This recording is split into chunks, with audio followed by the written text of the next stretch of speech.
Money, luck या सोच, the psychology of money, part 1। एक सिक्के का रहस्य।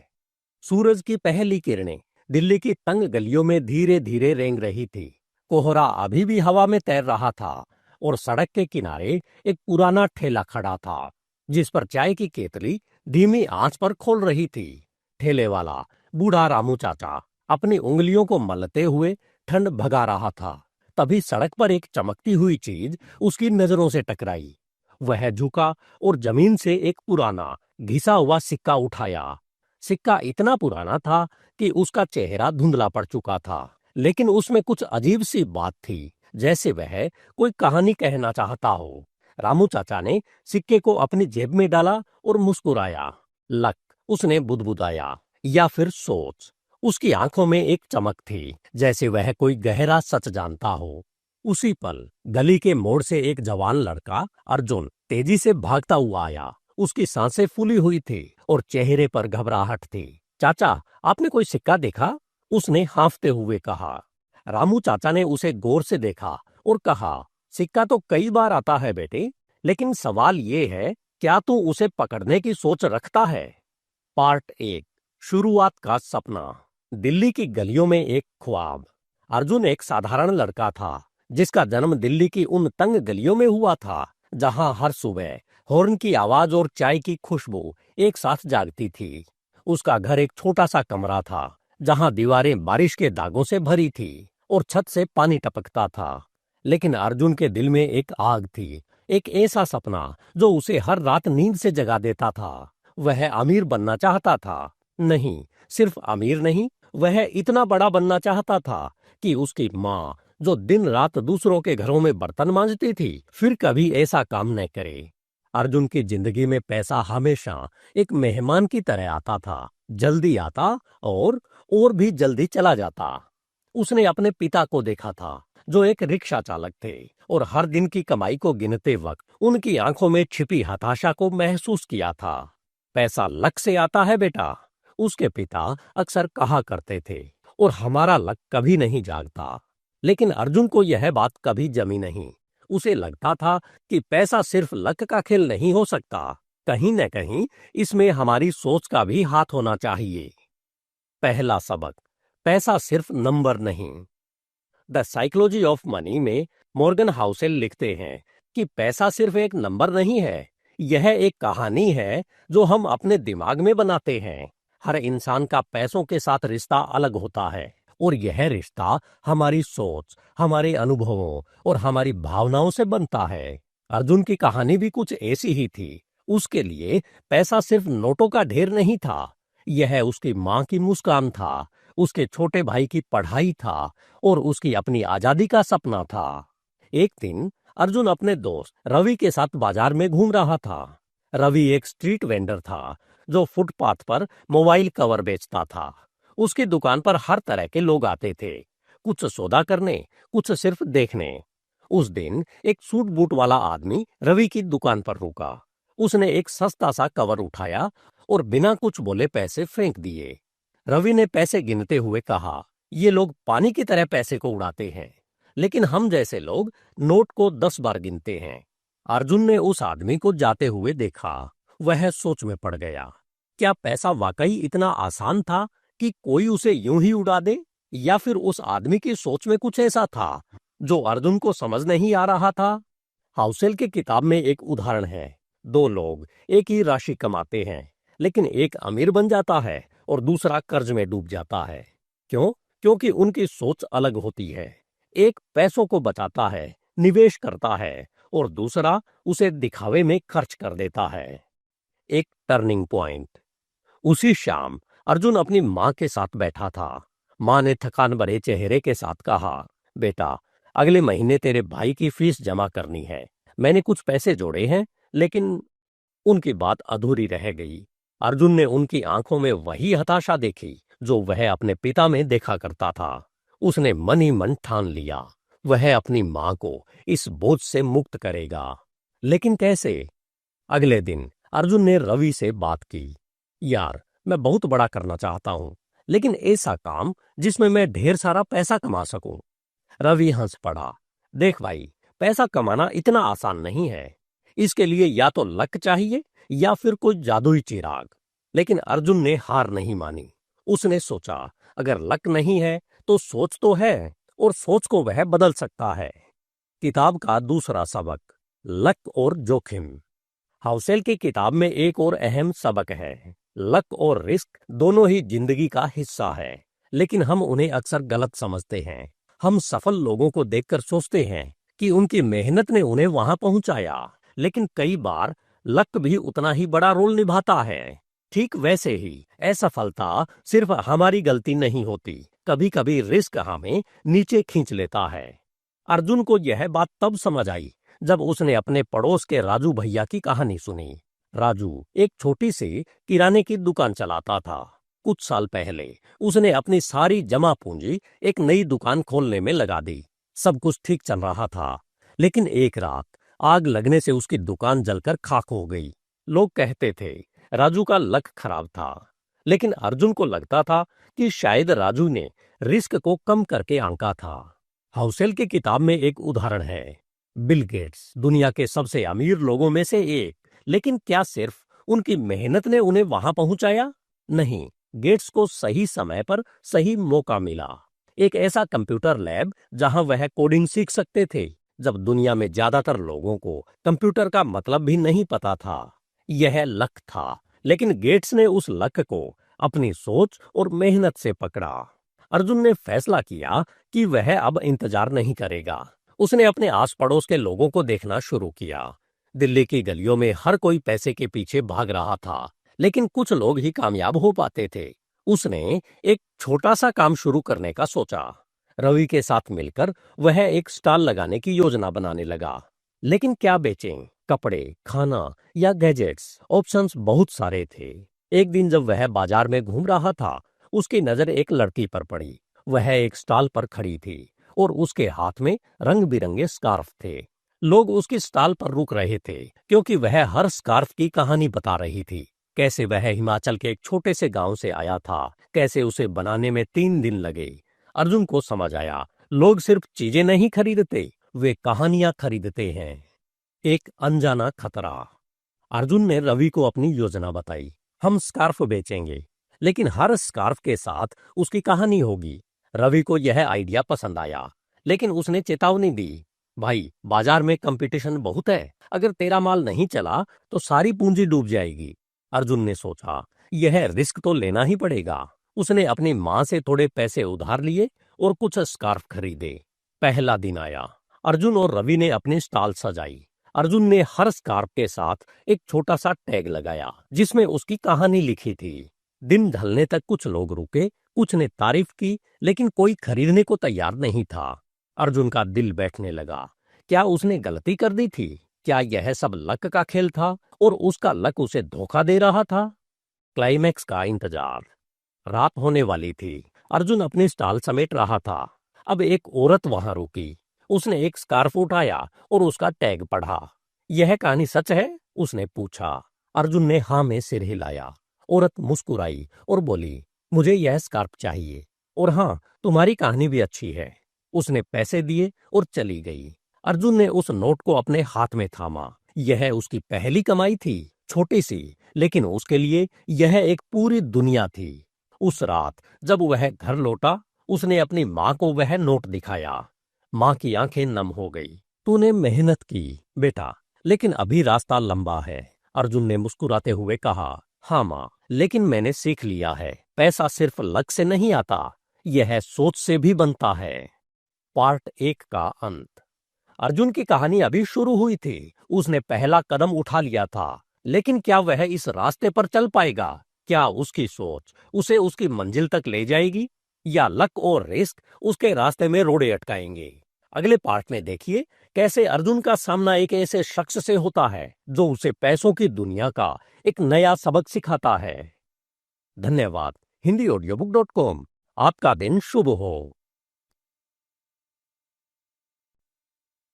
दिल्ली की सर्द सुबह एक बार फिर कोहरे की चादर में लिपटी थी। अर्जुन अपने स्टॉल पर बैठा था, स्कार्फ के छोटे छोटे ढेर को बार बार ठीक करते हुए। उसकी आंखें बाजार की भीड़ को स्कैन कर रही थी, जैसे कोई खजाना ढूंढ रही हो। तभी एक अजीब सी हलचल हुई। भीड़ के बीच से एक शख्स धीरे धीरे उसकी स्टॉल की ओर बढ़ा। वह कोई साधारण आदमी नहीं था। उसका सूट इतना चमकदार था कि सूरज की किरणें उस पर टकराकर लौट रही थी, और उसकी चाल में एक अजीब सा आत्मविश्वास था। वह रुका, अर्जुन की स्टॉल को गौर से देखा और एक स्कार्फ उठाया। उसने टैग पढ़ा और मुस्कुराया। कहानी अच्छी है, उसने कहा, लेकिन क्या तुम्हें पता है कि असली कहानी पैसों की होती है? अर्जुन ने उसकी ओर देखा। उसकी आंखों में एक सवाल था। वह शख्स कौन था और वह क्या चाहता था? उसने कहा, मेरा नाम विक्रम सेठ है। उसने अपनी जेब से एक कार्ड निकाला, अर्जुन को थमाया और उसने कहा, मैं तुम्हें कुछ सिखाने आया हूं। मनी, लक या सोच, the psychology of money, part 2, एक नया गुरु। अर्जुन की जिंदगी में पहली कमाई के बाद एक छोटी सी उम्मीद जागी थी। वह हर सुबह अपनी स्टॉल लगाता, स्कार्फ सजाता और हर आने जाने वाले को अपनी कहानी सुनाता। लेकिन सच तो यह था कि उसका बिजनेस अभी भी डगमगा रहा था। कुछ लोग रुकते, कुछ खरीदते, लेकिन ज्यादातर सिर्फ तारीफ करके चले जाते। अर्जुन को लगने लगा था कि शायद उसका आइडिया उतना अच्छा नहीं था जितना उसने सोचा था। उसके मन में बार बार वही सवाल उठता, क्या पैसा वाकई लक का खेल है या फिर उसकी सोच में कहीं कोई कमी है? रवि, उसका दोस्त, अक्सर मजाक में कहता, भाई तू कहानियां बेच रहा है, लेकिन लोग तो सिर्फ सस्ता माल ढूंढते हैं। अर्जुन को यह बात चुभती थी, लेकिन वह हार मानने को तैयार नहीं था। विक्रम सेठ की मुलाकात ने अर्जुन के मन में एक नई हलचल पैदा कर दी थी। विक्रम कोई साधारण व्यापारी नहीं था। दिल्ली के बड़े बिजनेस सर्कल में उसका नाम जाना पहचाना था। वह एक ऐसा इंसान था जिसने अपनी मेहनत और सोच से एक छोटी सी दुकान को एक बड़े ब्रांड में बदल दिया था। लेकिन वह अर्जुन के स्टॉल पर क्यों रुका था और वह उसे क्या सिखाना चाहता था? किताब का सबक, पैसों का मनोविज्ञान, द साइकोलॉजी ऑफ मनी में मॉर्गन हाउसेल एक गहरी बात कहते हैं, पैसा सिर्फ गणित का खेल नहीं है, यह मनोविज्ञान का खेल है। हम पैसों के बारे में जो फैसले लेते हैं वे हमारी भावनाओं, हमारे डर और हमारी चाहतों से प्रभावित होते हैं। किताब में एक उदाहरण है, लॉटरी जीतने वाले लोग। ज्यादातर लोग जो लॉटरी जीतते हैं वे कुछ सालों में ही सारा पैसा गंवा देते हैं। क्यों? क्योंकि उनकी सोच नहीं बदलती। वे पैसों को एक खिलौने की तरह देखते हैं, न कि एक जिम्मेदारी की तरह। अर्जुन को यह बात तब समझ आई जब उसने विक्रम के साथ अपनी पहली बातचीत की। विक्रम ने अर्जुन से पूछा, तुम पैसा क्यों कमाना चाहते हो? अर्जुन ने तुरंत जवाब दिया, अपनी मां के लिए, अपने भाई के लिए और अपनी जिंदगी बदलने के लिए। विक्रम ने मुस्कुराते हुए कहा, यह तो सब चाहते हैं, लेकिन सवाल यह है, क्या तुम पैसों को समझते हो? क्या तुम जानते हो कि पैसा तुम्हारे दिमाग को कैसे कंट्रोल करता है? विक्रम ने अर्जुन को एक कहानी सुनाई। कई साल पहले वह खुद एक छोटे से गांव से दिल्ली आया था। उसके पास न पैसे थे, न कोई बड़ा सपना। लेकिन एक दिन उसने एक अमीर व्यापारी को देखा जो अपनी कार से उतर रहा था। उस व्यापारी ने अपनी जेब से कुछ सिक्के निकाले और एक भिखारी को दे दिए। विक्रम ने सोचा, इतने सिक्के तो मैं महीने भर में नहीं कमा पाता। उस पल उसने फैसला किया कि वह पैसों की दुनिया को समझेगा। एक अनोखा प्रस्ताव। विक्रम ने अर्जुन को एक प्रस्ताव दिया, मैं तुम्हें 1 महीने तक अपने साथ रखूंगा। उसने कहा, तुम मेरे ऑफिस में काम करोगे, मेरे साथ मीटिंग्स में जाओगे और देखोगे कि मैं कैसे काम करता हूं। लेकिन इसके बदले में तुम्हें अपनी स्टॉल बंद करनी होगी। अर्जुन के लिए यह फैसला आसान नहीं था। उसकी स्टॉल उसका सपना थी, उसकी पहली जीत थी। लेकिन वह यह भी जानता था कि विक्रम जैसा मौका उसे दोबारा नहीं मिलेगा। उसने रवि से सलाह ली। रवि ने कहा, भाई यह रिस्क है। अगर यह विक्रम वाला प्लान फेल हो गया तो तेरा बिजनेस भी गया। लेकिन अर्जुन के दिमाग में हाउसेल की किताब की एक और बात गूंज रही थी, जोखिम के बिना कोई बड़ी कामयाबी नहीं मिलती। किताब में एक उदाहरण है, वॉरेन बफे। बफे ने अपनी जिंदगी में कई बड़े जोखिम लिए, लेकिन हर बार उन्होंने अपनी सोच और अनुशासन के साथ उन जोखिमों को कंट्रोल किया। अर्जुन ने फैसला किया। उसने अपनी स्टॉल रवि को सौंप दी और विक्रम के साथ चल पड़ा।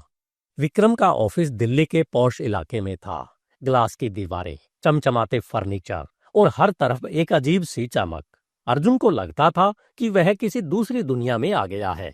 पहले दिन विक्रम उसे अपने साथ एक मीटिंग में ले गया।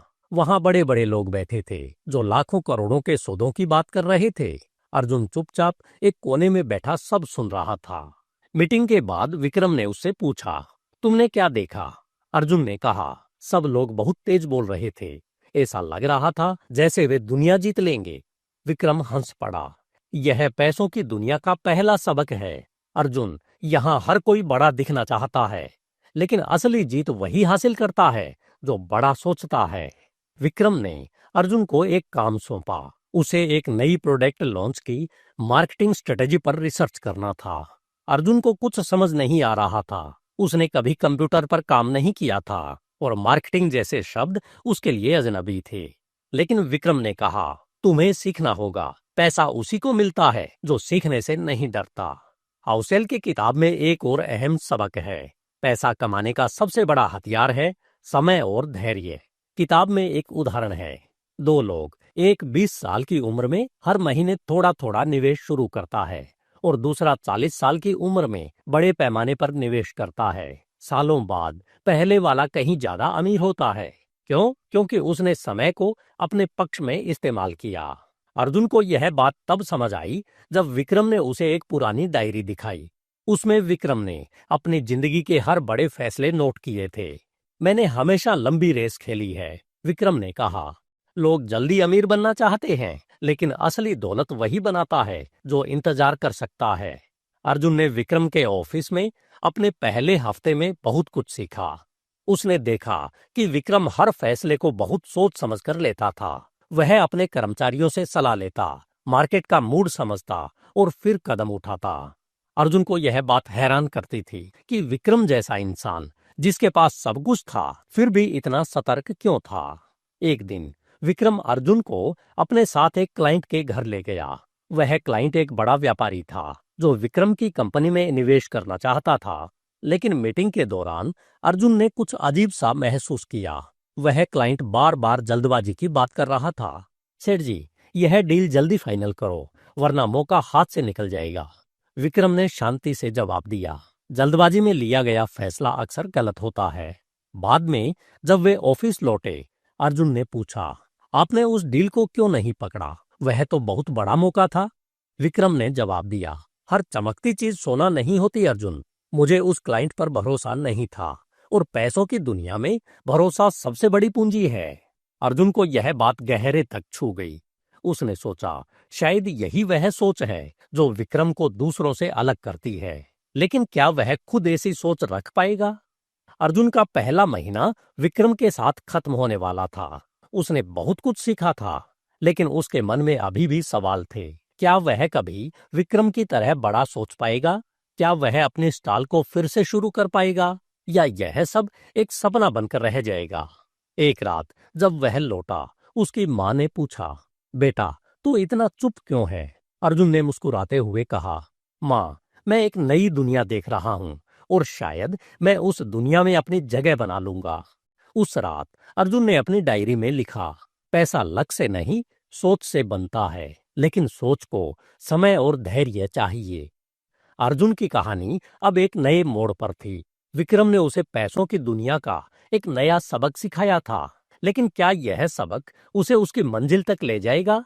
अगले पार्ट में देखिए कैसे अर्जुन का सामना एक बड़े रिस्क से होता है और कैसे वह अपनी सोच को आजमाने की हिम्मत जुटाता है। धन्यवाद। HindiAudiobook.com। आपका दिन शुभ हो। दिल्ली की गर्मी अब अपने चरम पर थी। आसमान में बादल छाए थे, लेकिन बारिश की एक बूंद भी नहीं गिरी थी। हवा में एक अजीब सी बेचैनी थी, जैसे कोई तूफान आने वाला हो। अर्जुन विक्रम के ऑफिस में एक छोटे से केबिन में बैठा था। उसके सामने कागजों का ढेर और एक पुराना लैपटॉप था। उसकी उंगलियां कीबोर्ड पर थिरक रही थी, लेकिन उसका दिमाग कहीं और था। पिछले कुछ हफ्तों में उसने बहुत कुछ सीखा था, पैसों की दुनिया का खेल, जोखिम और भरोसे का महत्व। लेकिन आज उसके मन में एक सवाल बार बार उठ रहा था, क्या वह वाकई इस दुनिया का हिस्सा बन सकता है?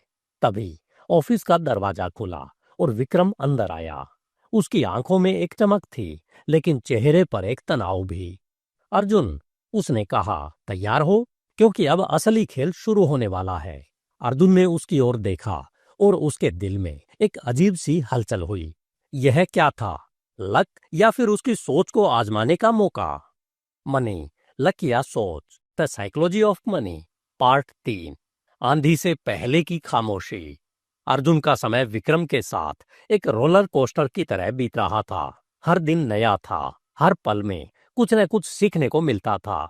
विक्रम ने उसे अपने बिजनेस की बारीकियां सिखाई थी। कैसे एक प्रोडक्ट को मार्केट में लाया जाता है, कैसे कस्टमर्स का भरोसा जीता जाता है और कैसे हर फैसले में रिस्क और रिवार्ड का बैलेंस रखा जाता है।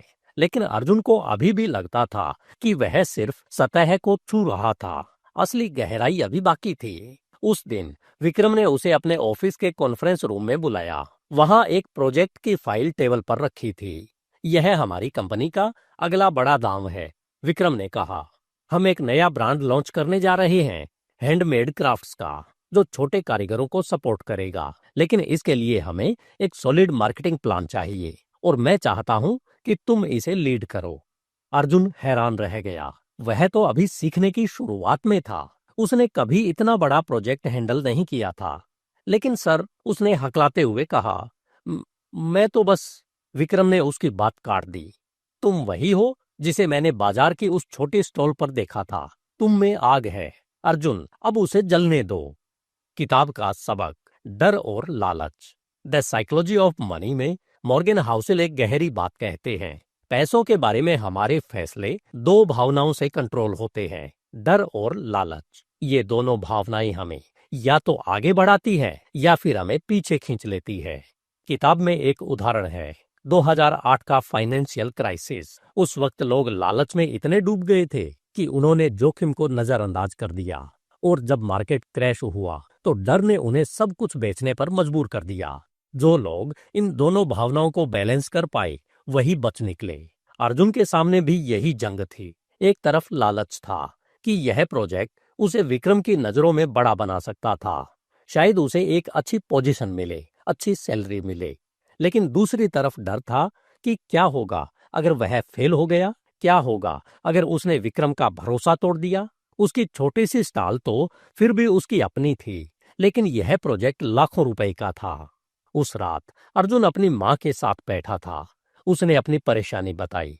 माँ ने उसका हाथ थामकर कहा, बेटा, डर हर किसी को लगता है, लेकिन जो डर को पार कर जाता है वही कुछ बड़ा करता है। अर्जुन को अपनी माँ की बात में वही ताकत महसूस हुई जो उसे हमेशा आगे बढ़ने की हिम्मत देती थी। उसने फैसला किया, वह यह प्रोजेक्ट करेगा। अगले दिन अर्जुन ने विक्रम की टीम के साथ मीटिंग शुरू की। वहां मौजूद लोग उससे कहीं ज्यादा अनुभवी थे। कुछ ने उसकी बातों को हल्के में लिया, कुछ ने सवाल उठाए। तुम्हें मार्केटिंग का कितना अनुभव है? एक सीनियर मैनेजर ने पूछा। अर्जुन ने सीधे जवाब दिया, अनुभव कम है, लेकिन सीखने की चाहत ज्यादा है। उसकी यह बात सुनकर विक्रम मुस्कुराया। अर्जुन ने प्रोजेक्ट पर काम शुरू किया। उसका आइडिया था इस ब्रांड को सिर्फ प्रोडक्ट का नहीं, बल्कि कहानियों का ब्रांड बनाना। हर प्रोडक्ट के पीछे उस कारीगर की कहानी होगी जिसने उसे बनाया। उसने अपनी पुरानी स्टाइल से सीखा था कि लोग कहानियों से जुड़ते हैं, लेकिन इस बार स्केल बहुत बड़ा था। उसे सोशल मीडिया, विज्ञापनों और बड़े बड़े स्टोर्स तक पहुंचाना था। विक्रम ने उसे एक बजट दिया और कहा, यह तुम्हारा पहला टेस्ट है, इस पैसे को समझदारी से इस्तेमाल करो। अर्जुन ने रात दिन एक कर दिए। उसने कारीगरों से मुलाकात की, उनकी कहानियां सुनी और एक छोटी सी वीडियो सीरीज प्लान की। इसमें हर कारीगर अपनी कला के बारे में बताएगा। उसने एक लोकल फोटोग्राफर और वीडियोग्राफर को हायर किया जो सस्ते में काम करने को तैयार थे। हाउसेल के किताब में एक और अहम बात है, बड़ी कामयाबी छोटी छोटी जीतों से बनती है। लोग अक्सर एक बड़ा धमाका चाहते हैं, लेकिन असल में धीरे धीरे बनी नींव ही मजबूत होती है। किताब में एक उदाहरण है, एक इन्वेस्टर जो हर साल थोड़ा थोड़ा पैसा बचाता है और उसे सही जगह निवेश करता है। वह कभी सुर्खियों में नहीं आता, लेकिन सालों बाद उसकी दौलत पहाड़ बन जाती है। अर्जुन ने भी यही रास्ता चुना। उसने बड़े बड़े इवेंट्स की बजाय छोटे छोटे कदमों पर फोकस किया। उसकी पहली वीडियो रिलीज हुई। यह एक राजस्थानी कारीगर की कहानी थी जिसने अपनी जिंदगी की सारी मेहनत एक खास तरह की कढ़ाई करने में लगा दी। वीडियो को ज्यादा व्यूज तो नहीं मिले, लेकिन कुछ लोग ऐसे थे जिन्होंने कमेंट्स में लिखा, यह कहानी दिल को छू गई। अर्जुन को लगा कि वह सही रास्ते पर है। लेकिन हर कहानी में एक मोड़ आता है और अर्जुन की कहानी भी इससे अछूती नहीं थी। एक दिन जब वह ऑफिस में काम कर रहा था, उसे एक कॉल आया। यह रवि था। अर्जुन, तेरी स्टॉल का कुछ सामान चोरी हो गया। मैं जितना बचा सकता था बचाया, लेकिन अब स्टॉल बंद करनी पड़ेगी। अर्जुन का दिल बैठ गया। उसका पहला सपना अब खत्म हो चुका था। वह ऑफिस से बाहर निकला और सड़क के किनारे बैठ गया। आसमान में बादल गरज रहे थे और बारिश की बूंदें धीरे धीरे गिरने लगी। उसने सोचा, क्या यह उसका लक था जो उसे बार बार नीचे खींच रहा था, या फिर उसकी सोच में कोई कमी थी? तभी उसकी जेब में रखा विक्रम का कार्ड बाहर निकला। उसने उसे उठाया और पढ़ा, Vikram Seth, builders of dreams. Arjun को याद आया कि विक्रम ने एक बार कहा था, हर बार जब तुम्हें लगे कि तुम हार गए हो, एक नया रास्ता ढूंढो। उसने गहरी सांस ली और ऑफिस वापस लौट गया।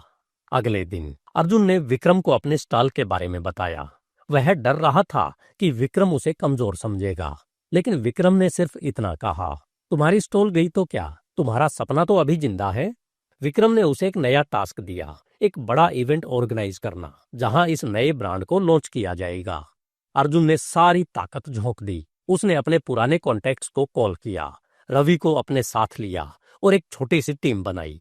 उसने सोचा, अगर उसकी स्टॉल नहीं रही तो वह इस इवेंट को अपनी नई स्टॉल बनाएगा। इवेंट का दिन करीब आ रहा था। अर्जुन की रातों की नींद गायब थी। वह बार बार अपने प्लान को चेक करता, हर डिटेल को परखता, लेकिन उसके मन में एक डर अभी भी था। क्या होगा अगर यह इवेंट फ्लॉप हो गया? क्या होगा अगर उसने एक बार फिर सब कुछ गंवा दिया? इवेंट की सुबह आई। दिल्ली का एक बड़ा हॉल रंग बिरंगी लाइटों से सजा था। कारीगरों के प्रोडक्ट्स स्टॉल पर सजे थे और हर स्टॉल के पीछे उनकी कहानियां लिखी थी। अर्जुन स्टेज के पीछे खड़ा था। उसका दिल जोर जोर से धड़क रहा था। तभी विक्रम उसके पास आया और कंधे पर हाथ रखा। तुमने रिस्क लिया है अर्जुन, अब देखो यह तुम्हें कहाँ ले जाता है। जैसे ही पर्दा उठा, भीड़ की तालियों की आवाज गूंज उठी। अर्जुन ने स्टेज पर कदम रखा और माइक पकड़ा। उसकी आवाज में एक नई ताकत थी। यह सिर्फ प्रोडक्ट की कहानी नहीं है, उसने कहा, यह उन लोगों की कहानी है जिन्होंने अपने सपने को सच किया। उस रात जब इवेंट खत्म हुआ, अर्जुन ने देखा कि ज्यादातर प्रोडक्ट्स बिक चुके थे। लोग कारीगरों के साथ तस्वीरें ले रहे थे, उनकी कहानियां शेयर कर रहे थे। विक्रम ने अर्जुन को बुलाया और कहा, तुमने आज एक चीज साबित कर दी, पैसा सोच से बनता है, लेकिन अभी तुम्हारा सफर शुरू हुआ है। अर्जुन की कहानी अब एक नए पड़ाव पर थी। उसने रिस्क लिया और उसकी मेहनत रंग लाई। लेकिन क्या यह जीत उसका लक थी या उसकी सोच का नतीजा? अगले पार्ट में देखिए कैसे अर्जुन का सामना एक ऐसे सच से होता है जो उसकी पूरी सोच को हिला देगा। धन्यवाद। HindiAudiobook.com। आपका दिन शुभ हो।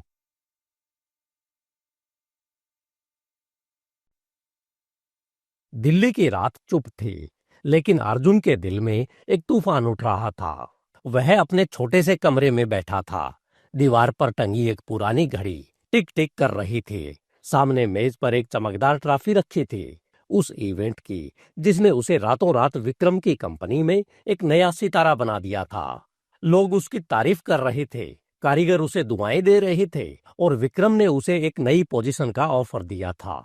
लेकिन फिर भी अर्जुन के मन में एक अजीब सी बेचैनी थी। वह उठा, खिड़की के पास गया और बाहर की सड़क को देखने लगा। गली में अभी भी वही चाय का ठेला था जहां रामू चाचा बैठा करते थे। अर्जुन को वह सिक्का याद आया जो उसने गलती से खो दिया था। लक या सोच, उसने खुद से पूछा। तभी उसका फोन बजा। स्क्रीन पर एक अनजान नंबर था। उसने कॉल उठाया और दूसरी तरफ से एक भारी आवाज आई, अर्जुन, तुमने बहुत बड़ी गलती कर दी है। उसकी सांसें थम गई। यह कौन था और वह कौन सी गलती थी? मनी, लक या सोच, the psychology of money, part 4, जीत के बाद की खामोशी। इवेंट की कामयाबी ने अर्जुन को एक नई पहचान दी थी। विक्रम की कंपनी में अब लोग उसे वो लड़का कहकर बुलाते थे जिसने एक छोटे से आइडिया को इतना बड़ा बना दिया। विक्रम ने उसे मार्केटिंग टीम का असिस्टेंट हेड बनाया था और उसकी सैलरी अब इतनी थी कि वह अपनी मां को हर महीने कुछ पैसे भेज सकता था। उसका छोटा भाई राहुल अब एक अच्छे स्कूल में पढ़ रहा था और माँ ने दूसरों के घर में काम करना छोड़ दिया था। लेकिन सक्सेस का यह रंग अर्जुन को थोड़ा अजीब लग रहा था। वह अभी भी वही लड़का था जो दिल्ली की गलियों में स्कार्फ बेचा करता था। उसे लगता था कि यह सब बहुत जल्दी हुआ, शायद बहुत ज्यादा जल्दी। वह बार बार सोचता, क्या यह मेरा लक था या मेरी सोच ने मुझे यहाँ पहुंचाया? विक्रम ने उसे एक नया प्रोजेक्ट सौंपा था। इस बार एक इंटरनेशनल मार्केट में उसके ब्रांड को लॉन्च करना था। यह प्रोजेक्ट और भी बड़ा था और इसमें रिस्क भी शामिल था। अर्जुन को अब विदेशी क्लाइंट्स के साथ डील करना था, जिनकी संस्कृति, भाषा और सोच उससे बिल्कुल अलग थी। लेकिन विक्रम का भरोसा अर्जुन की ताकत बन गया था। तुम कर सकते हो, विक्रम ने कहा। बस अपनी सोच को खुला रखो। द साइकोलॉजी ऑफ मनी में मॉर्गन हाउसेल एक गहरी बात कहते हैं, सक्सेस खतरनाक हो सकती है क्योंकि यह हमें यह भ्रम देती है कि हम हर बार जीत सकते हैं। किताब में एक उदाहरण है, एक स्टॉक ट्रेडर जिसने कुछ सही फैसलों से लाखों कमाए, लेकिन उसकी जीत ने उसे इतना कॉन्फिडेंट बना दिया कि उसने बड़े रिस्क लेने शुरू कर दिए और आखिरकार वह सब कुछ गंवा बैठा। हाउसेल कहते हैं कि सक्सेस हमें हमारी कमजोरियों को भूलने पर मजबूर कर देती है। अर्जुन को यह बात तब समझ आई जब उसने अपने नए प्रोजेक्ट पर काम शुरू किया। उसका कॉन्फिडेंस चरम पर था। उसने सोचा कि अगर वह एक इवेंट को हिट कर सकता है तो यह इंटरनेशनल लॉन्च तो उसके लिए आसान होगा। उसने बड़े बड़े प्लान बनाए, महंगे विज्ञापन, सेलिब्रिटी एंडोर्समेंट और एक ग्रैंड लॉन्च इवेंट। लेकिन उसने एक चीज नजरअंदाज कर दी, मार्केट रिसर्च। विक्रम ने उसे चेतावनी दी थी, अर्जुन, हर मार्केट अलग होता है। विदेशी कस्टमर्स की पसंद को समझने में समय लगाओ। लेकिन अर्जुन को लगता था कि वह सब कुछ जानता है। उसने अपने पुराने फार्मूले को दोहराने की कोशिश की, कहानियां, इमोशंस और शानदार प्रेजेंटेशन। लेकिन इस बार चीजें वैसी नहीं थी। प्रोजेक्ट की पहली मीटिंग में ही अर्जुन को झटका लगा। विदेशी क्लाइंट्स ने उसके प्रपोजल को ठंडा रिस्पॉन्स दिया। यह सब बहुत अच्छा है, एक क्लाइंट ने कहा, लेकिन हमारा मार्केट डेटा ड्रिवन है। हमें नंबर्स चाहिए, स्टोरीज नहीं। अर्जुन हैरान रह गया। उसने इतने दिन कहानियों की ताकत पर भरोसा किया था और अब यह सुनना कि नंबर्स ज्यादा जरूरी है, उसे अजीब लगा। वापस ऑफिस लौटकर अर्जुन ने अपनी गलती को सुधारने की कोशिश की। उसने डेटा एनालिसिस पर काम शुरू किया, लेकिन उसे जल्दी ही एहसास हुआ कि यह उसके लिए नया टेरेन था। वह रात रात भर जागकर मार्केट ट्रेंड्स पढ़ता, लेकिन जितना वह सीखता उतना ही उसे अपनी कमी का एहसास होता। तभी उस अनजान कॉल ने सब कुछ और जटिल कर दिया। कॉल करने वाला कोई और नहीं था, बल्कि विक्रम की कंपनी का एक पुराना कर्मचारी था, जिसे कुछ साल पहले निकाल दिया गया था। उसका नाम था राकेश। तुमने मेरे प्रोजेक्ट को चुराया, राकेश ने गुस्से में कहा। वह कारीगरों वाला आइडिया मेरा था और अब मैं तुम्हें बर्बाद कर दूंगा। अर्जुन को कुछ समझ नहीं आया। उसने तो यह आइडिया अपने स्टॉल से लिया था और विक्रम ने उसे बस इसे बड़ा करने का मौका दिया था। लेकिन राकेश का गुस्सा असली लग रहा था। उसने धमकी दी कि वह प्रेस में जाकर विक्रम की कंपनी को बदनाम कर देगा। अर्जुन ने यह बात विक्रम को बताई। विक्रम ने शांति से सुना और कहा, राकेश एक पुराना जख्म है। वह हमेशा दूसरों को अपनी नाकामी का जिम्मेदार ठहराता है, लेकिन तुम्हें उससे डरने की जरूरत नहीं है। तुम बस अपने काम पर फोकस करो। लेकिन अर्जुन के मन में एक डर बैठ गया था। क्या होगा अगर राकेश सचमुच कुछ कर दे? क्या उसकी सारी मेहनत बेकार चली जाएगी? हाउसिल की किताब में एक और अहम सबक है, हम जिंदगी में बहुत कम चीजों को कंट्रोल कर सकते हैं। पैसों की दुनिया में अनिश्चितता हर कदम पर होती है और जो लोग इस अनिश्चितता को स्वीकार कर लेते हैं वही आगे बढ़ते हैं। किताब में एक उदाहरण है, एक बिजनेसमैन जिसने अपनी कंपनी को बचाने के लिए हर संभव कोशिश की, लेकिन एक अनजाने क्राइसिस ने सब कुछ बर्बाद कर दिया। उसने हार नहीं मानी, बल्कि नई शुरुआत की। अर्जुन ने भी यही करने का फैसला किया। उसने राकेश की धमकियों को एक तरफ रखा और अपने प्रोजेक्ट पर दोबारा काम शुरू किया। इस बार उसने अपनी गलतियों से सीखा। उसने एक डेटा एनालिस्ट को हायर किया जो उसे मार्केट ट्रेंड्स समझा सके। उसने अपने प्लान को रिवाइज किया और क्लाइंट्स के फीडबैक को ध्यान में रखा। लेकिन तनाव बढ़ता जा रहा था। प्रोजेक्ट का बजट ओवर हो रहा था और विक्रम ने साफ कह दिया था कि अगर यह लॉन्च फेल हुआ तो कंपनी को बड़ा नुकसान होगा। अर्जुन को लगने लगा था कि वह एक ऐसी जंग लड़ रहा था जिसमें जीत की कोई गारंटी नहीं थी। एक रात जब अर्जुन ऑफिस में देर तक काम कर रहा था, उसकी माँ ने उसे फोन किया। बेटा, तू बहुत थक रहा है, उसने कहा। मुझे तेरी चिंता होती है, अर्जुन ने हल्के से हंसकर कहा। माँ, मैं ठीक हूँ, बस थोड़ा प्रेशर है। लेकिन फोन रखने के बाद वह टूट गया। उसने अपनी डायरी खोली और लिखा, क्या मैं सचमुच इस लायक हूँ? क्या यह सब मेरे लिए बहुत बड़ा नहीं है? तभी उसे रामू चाचा की बात याद आई। सिक्का तो कई बार आता है बेटा, लेकिन सवाल ये है, क्या तू उसे पकड़ने की सोच रखता है? अर्जुन ने गहरी सांस ली और खुद से वादा किया कि वह हार नहीं मानेगा। प्रोजेक्ट का लॉन्च अब सिर्फ एक हफ्ते दूर था। अर्जुन और उसकी टीम ने दिन रात एक कर दिए। लेकिन तभी एक और झटका लगा।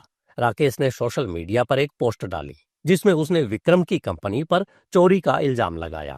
पोस्ट वायरल हो गई और कुछ न्यूज चैनल्स ने इसे उठा लिया। विक्रम की कंपनी की इमेज पर सवाल उठने लगे। विक्रम ने एक इमरजेंसी मीटिंग बुलाई। हमें डैमेज कंट्रोल करना होगा, उसने कहा। अर्जुन, तुम्हारी जिम्मेदारी है कि इस लॉन्च को हिट कराओ। अगर हम जीते तो कोई राकेश हमें नहीं रोक सकता। अर्जुन को अब दो जंग लड़नी थी, एक इंटरनेशनल मार्केट में और दूसरी अपनी कंपनी की इमेज बचाने की। उसने अपनी टीम को इकट्ठा किया और कहा, हम सच के साथ हैं और सच की जीत होगी। उसने एक नया प्लान बनाया। लॉन्च के साथ साथ एक कैंपेन चलाया जिसमें कारीगरों की असली कहानियां दिखाई जाएंगी ताकि लोग कंपनी के मिशन पर भरोसा करें। लॉन्च का दिन आ गया। दिल्ली का एक बड़ा ऑडिटोरियम लोगों से खचाखच भरा था। विदेशी क्लाइंट्स, मीडिया और कारीगर सब वहां मौजूद थे। अर्जुन स्टेज के पीछे खड़ा था। उसका दिल जोर जोर से धड़क रहा था। उसने अपनी माँ को फोन किया और कहा, माँ, मेरे लिए प्रार्थना करना। माँ ने हंसते हुए कहा, बेटा, तूने मेहनत की है, अब ऊपर वाला तेरे साथ है। जैसे ही पर्दा उठा, अर्जुन ने स्टेज पर कदम रखा। उसकी आवाज में एक नई ताकत थी। हम यहाँ सिर्फ प्रोडक्ट्स नहीं बेच रहे, उसने कहा, हम सपनों को बेच रहे हैं।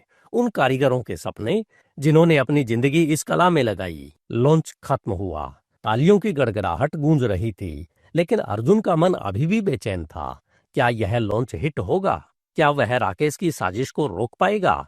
और सबसे बड़ा सवाल, क्या यह उसका लक था या उसकी सोच की जीत? अर्जुन की कहानी अब अपने चरम पर थी।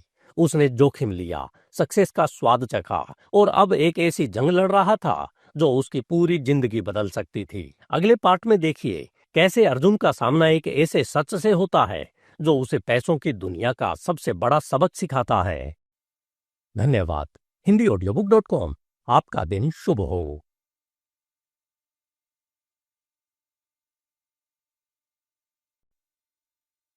लॉन्च की रात दिल्ली में एक अजीब सी चमक थी। ऑडिटोरियम की लाइट्स धीरे धीरे मध्यम हो रही थी और भीड़ की तालियां अब धीमी गूंज में बदल चुकी थी। अर्जुन स्टेज के पीछे खड़ा था। उसका चेहरा पसीने और थकान से भरा हुआ था। उसने अभी अभी अपने जीवन का सबसे बड़ा प्रेजेंटेशन दिया था, लेकिन उसका दिल अभी भी बेचैन था। क्या यह लॉन्च वाकई हिट था या फिर राकेश की साजिश उसकी मेहनत पर पानी फेर देगी? तभी उसका फोन बजा। स्क्रीन पर विक्रम का नाम चमक रहा था। अर्जुन, बाहर आओ। विक्रम की आवाज में एक अजीब सी गंभीरता थी। अर्जुन ने जल्दी से अपने कोट को ठीक किया और बाहर निकला। वहां ऑडिटोरियम के गेट पर विक्रम के साथ एक और शख्स खड़ा था, राकेश। उसकी आंखों में गुस्सा था, लेकिन चेहरे पर एक हल्की सी हार की छाया। अब सच सामने आएगा, राकेश ने कहा। अर्जुन का दिल धक से रह गया। यह क्या होने वाला था? मनी, लक या सोच, the psychology of money, part 5, सच का सामना। लॉन्च के अगले दिन सुबह की हेडलाइंस में विक्रम की कंपनी थी। कारीगरों का सपना अब ग्लोबल, एक अखबार ने लिखा। सोशल मीडिया पर कारीगरों की कहानियां वायरल हो रही थी और विदेशी क्लाइंट्स से ऑर्डर की बाढ़ आ गई थी। अर्जुन की मेहनत रंग लाई थी। विक्रम ने उसे ऑफिस बुलाकर कंधे पर हाथ रखा और कहा, तुमने सिर्फ एक प्रोजेक्ट नहीं जीता अर्जुन, तुमने भरोसा जीता। लेकिन अर्जुन का मन अभी भी शांत नहीं था। राकेश की धमकी उसके दिमाग में बार बार गूंज रही थी। उसने विक्रम से पूछा, सर, राकेश का क्या होगा अगर वह प्रेस में कुछ और कहता है तो? विक्रम ने मुस्कुराते हुए कहा, सच की ताकत से बड़ा कोई हथियार नहीं है और तुमने सच को सामने ला दिया।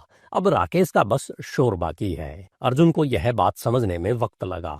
उसने राकेश के इल्जामों की जड़ तक जाने का फैसला किया। उसने विक्रम से पुरानी फाइल्स मांगी और कंपनी के उन दिनों की जानकारी इकट्ठा की जब राकेश वहां काम करता था। उसे पता चला कि राकेश ने सचमुच कारीगरों के लिए एक प्रोजेक्ट शुरू किया था, लेकिन उसका फोकस सिर्फ पैसों पर था, कारीगरों की कहानियों पर नहीं। उसका प्रोजेक्ट फेल हो गया था और उसने इसके लिए विक्रम को जिम्मेदार ठहराया था। द साइकोलॉजी ऑफ मनी में मॉर्गन हाउसेल एक गहरी बात कहते हैं, हम पैसों के बारे में जो कहानियां बनाते हैं वे हमारे फैसलों को शेप देती है, लेकिन अगर हमारी कहानियां सच से दूर हो जाएं तो वे हमें गुमराह कर सकती है। किताब में एक उदाहरण है, एक इन्वेस्टर जिसने यह मान लिया था कि वह हमेशा सही होता है। उसकी यह कहानी उसे इतनी ऊंचाई पर ले गई, लेकिन जब सच सामने आया तो वह सब कुछ गंवा बैठा। अर्जुन को राकेश की कहानी में यही गलती दिखी। राकेश ने अपने दिमाग में एक कहानी बनाई थी कि उसका आइडिया चुराया गया, कि विक्रम ने उसे धोखा दिया, लेकिन सच यह था कि राकेश ने कभी अपनी गलतियों को स्वीकार नहीं किया। अर्जुन ने सोचा, क्या वह भी कभी ऐसी कहानी बना सकता है? क्या उसकी सक्सेस उसे भी अंधा कर सकती है? उसने फैसला किया कि वह सच का सामना करेगा। उसने राकेश से मिलने का प्लान बनाया। विक्रम को यह आइडिया पसंद नहीं आया। उससे मिलने का कोई फायदा नहीं, विक्रम ने कहा, वह सिर्फ तुम्हारा वक्त बर्बाद करेगा। लेकिन अर्जुन को लगता था कि राकेश से बात करना जरूरी था, न सिर्फ कंपनी के लिए बल्कि खुद के लिए। एक धुंधली शाम अर्जुन ने राकेश से एक पुराने कॉफी शॉप में मुलाकात की। राकेश अब पहले जैसा नहीं दिखता था। उसका चेहरा थका हुआ था और उसकी आवाज में गुस्से के साथ साथ एक अजीब सी हताशा थी। तुमने मेरी जिंदगी बर्बाद कर दी, राकेश ने शुरू होते ही कहा। वह प्रोजेक्ट मेरा था, तुमने उसे चुराया। अर्जुन ने शांति से जवाब दिया, मैंने कुछ नहीं चुराया राकेश जी, मैंने सिर्फ एक आइडिया लिया और उसे अपने तरीके से बनाया। अगर आपको लगता है कि मैंने गलत किया तो मुझे बताइए। राकेश हैरान रह गया। उसे उम्मीद थी कि राकेश उससे झगड़ा करेगा, लेकिन अर्जुन की सादगी ने उसे चुप कर दिया। धीरे धीरे राकेश ने अपनी कहानी सुनाई। उसने बताया कि कैसे उसने कारीगरों के लिए काम शुरू किया था, लेकिन उसे कंपनी से सपोर्ट नहीं मिला। विक्रम ने मेरा प्रोजेक्ट बंद कर दिया, उसने कहा, और फिर तुमने वही आइडिया लेकर सबकी वाहवाही लूट ली। अर्जुन ने गौर से सुना और फिर कहा, शायद आपका आइडिया सही था, लेकिन तरीका गलत था। आपने कारीगरों की कहानियों को नहीं, सिर्फ प्रोडक्ट्स को देखा। राकेश चुप हो गया। शायद पहली बार उसने अपनी गलती पर सोचा। अर्जुन ने उससे कहा, अगर आप चाहें तो हम आपके आइडिया को क्रेडिट दे सकते हैं, लेकिन इसके लिए आपको सच मानना होगा। राकेश ने कोई जवाब नहीं दिया। वह सिर्फ उठा और चला गया। लेकिन अर्जुन को लगा कि उसने एक जंग जीत ली थी, सच की जंग। हाउसेल की किताब में एक और अहम सबक है, हर ग्रोथ की एक कीमत होती है। पैसों की दुनिया में आप जितना आगे बढ़ते हैं उतनी ही जिम्मेदारी बढ़ती है। किताब में एक उदाहरण है, एक सीईओ जिसने अपनी कंपनी को दुनिया की टॉप कंपनियों में शामिल किया, लेकिन इस चक्कर में उसने अपनी सेहत और परिवार को खो दिया। हाउसेल कहते हैं कि असली सक्सेस वही है जो आपको खुशी दे, न कि सिर्फ पैसा। अर्जुन को यह बात तब समझ आई जब वह घर लौटा। उसकी माँ ने उसे देखकर कहा, बेटा तू बहुत बदल गया है। पहले तू हर बात मुझसे शेयर करता था, अब तू सिर्फ काम की बात करता है। अर्जुन को झटका लगा। उसने महसूस किया कि सक्सेस की दौड़ में वह अपनी जड़ों से दूर होता जा रहा था। उसने मां से माफी मांगी और वादा किया कि वह अब उनके लिए और वक्त निकालेगा। लॉन्च की सक्सेस के बाद विक्रम ने अर्जुन को एक नया ऑफर दिया। हमारी कंपनी अब न्यूयॉर्क में एक ब्रांच खोलने जा रही है। उसने कहा, मैं चाहता हूं कि तुम वहां जाकर इसे लीड करो। अर्जुन के लिए यह एक सपने जैसा मौका था। न्यूयॉर्क, वह शहर जहां दुनिया की सबसे बड़ी कंपनियां थी, जहां हर कोई बड़ा बनने का सपना देखता था। लेकिन इस ऑफर के साथ एक शर्त थी, अर्जुन को कम से कम 2 साल तक वहां रहना होगा। इसका मतलब था अपनी माँ और भाई से दूर रहना, अपनी गलियों से दूर रहना। अर्जुन के मन में एक जंग शुरू हो गई। एक तरफ था उसका सपना, वह सक्सेस जिसके लिए उसने इतनी मेहनत की थी, और दूसरी तरफ थी उसकी जिंदगी की नाव, उसका परिवार। उसने रवि से बात की। रवि ने हंसते हुए कहा, भाई तू तो अब बड़ा आदमी बन गया, न्यूयॉर्क चला जा, हमें यहीं खुश रहने दे। लेकिन अर्जुन को रवि की बात हल्की लगी।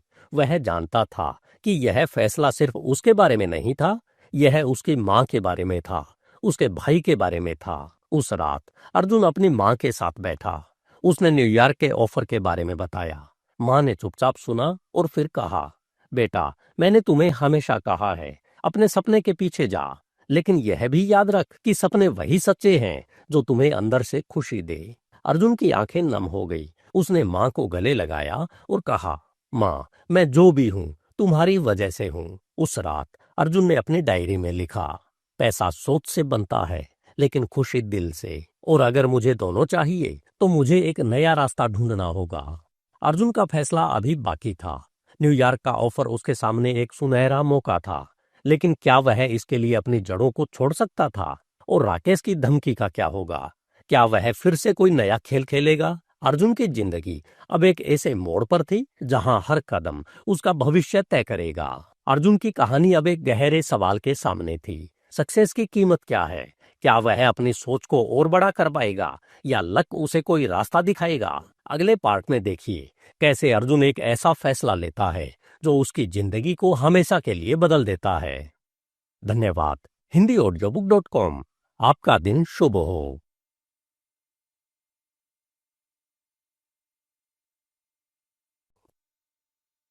दिल्ली की सर्दियां अब पूरी तरह छा चुकी थी। अर्जुन अपने कमरे की खिड़की के पास खड़ा था।